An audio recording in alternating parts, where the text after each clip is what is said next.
በዓለም አቀፍ ደረጃ በስራ አካባቢ በሚከሰት ጉዳት ከ2.2 ሚሊዮን በላይ ሰዎች በአመት ውስጥ ህይወታቸውን እንደሚያጡ ጥናቶች ያመለክታሉ። በፈጣን የእድገትና የልማት ጎዳና ላይ በምትገኘው አዲስ አበባም ለእድገቷ ምክንያት የሆኑ ኢንዱስትሪዎችና ሌሎችም የስራ ዘርፎች ከስራ አካባቢ ደህንነት ስጋት ነፃ መሆን እንዳለባቸው ይታመናል።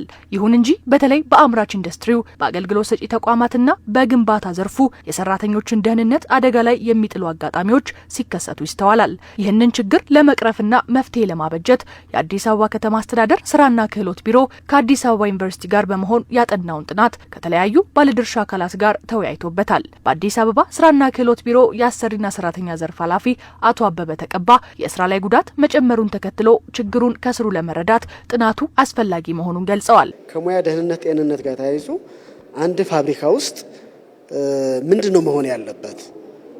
በማወቅም ባለማወቅም በግንዛቤ ጥረት ችግርም ፋብሪካውም ዳሜጅ ሊሆን ይችላል፣ ሰራተኞችም ሊጎዱ ይችላሉ። ሁለቱም እንዳይጎዱ ሊያደርግ የሚችል የአሰራር ማዕቀፍ ተዘርግቷል። በጥናቱ የተሳተፉትና በአዲስ አበባ ዩኒቨርሲቲ የመካኒካልና ኢንዱስትሪያል ምህንድስና ትምህርት ክፍል ተባባሪ ፕሮፌሰር ካሱ ጂልቻ በጥናቱ የተለዩ ችግሮች መኖራቸውን ያነሳሉ።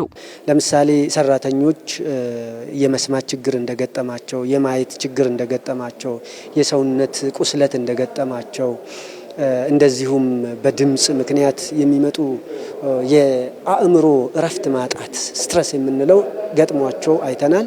ጥናቱ በዘርፉ ላይ የሚስተዋሉ ችግሮችን በጉልህ ያሳየ መሆኑን የሚገልጹት ደግሞ የኢትዮጵያ ሰራተኞች ኮንፌዴሬሽን ማህበራት ማደራጃና ኢንዱስትሪ ግንኙነት ዘርፍ ቡድን መሪ አቶ ጫን ያለዋወቀ ናቸው። ጥናቱ የሰራተኛውን ደህንነት ከግንዛቤ ያስገባ ነውም ብለዋል።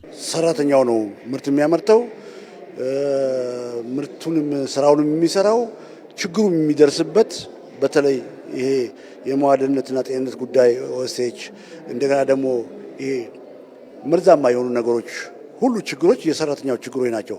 ሰራተኛው ነው የሚሰራው፣ ሰራተኛው ነው የሚመርተው፣ ችግሩ የሚደርሰው ሰራተኛው ነው። ስለዚህ ጥናቱ ሙሉ ለሙሉ ሰራተኛው ነው ኮንሰርን የሚያደርገው። ጥናቱ ከጥናት ባሻገር ግብ ያደረገው ችግሮቹን በዘላቂነት መፍታትን በመሆኑ የግንዛቤ እጥረትን በመሙላት መረጃንም በተለያዩ አማራጮች ተደራሽ በማድረግ ለተግባራዊነቱ ሁሉም የድርሻውን መወጣት እንዳለበትም ጠቁመዋል። ለማህበረሰቡም ጭምር መረጃ እንዲደርስ እያደረገ በጋራ መስራት እንዲችል ማድረግ ነው።